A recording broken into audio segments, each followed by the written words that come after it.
So ya saka ni fama, ƙarshe ya sa ni kuka.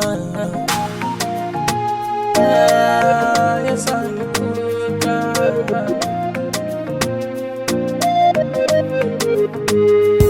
Na bar ku ne akan jarrabawar da na shige akan ta ne. Yayanta ɗan baffanta ya zo wai shi mai santa ne. Ya fi na arziki shi kawai buri na sa'awaranta ne. Gashi maganar mu ta yi nisa kan aure ya bayyane. Ni ku ina ta'adda ko mafita zai zo shi yaushe ne. Yabon wuya domin ko burinsa kawai ya raba mini da maniya.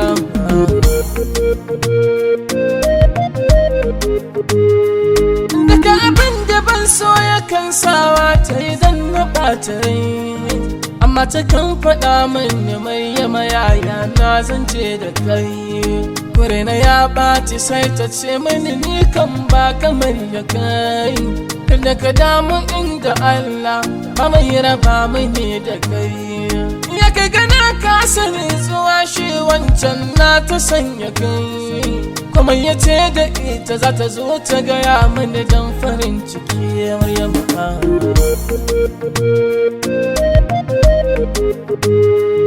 Mun yi faɗa wata guda ba mai kulla wani a zahiri.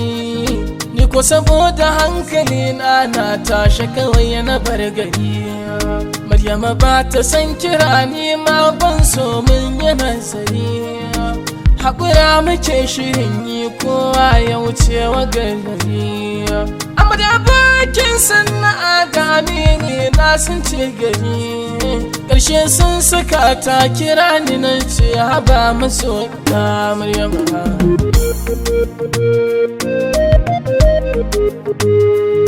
Bayan an saka mu mun shirya to aure aka yi nufa.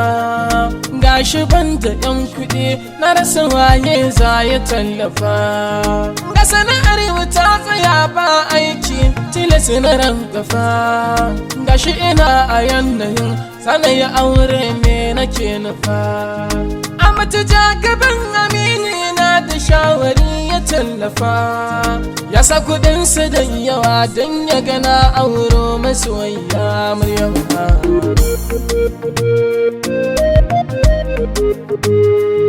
Kamin a sanya auren kuma ya buɗe muna ta walwala. An sanya auren mai rana tsaka sai na yi alwala. Dango da Rabbana na yi da'i kar maƙiyan musu kula.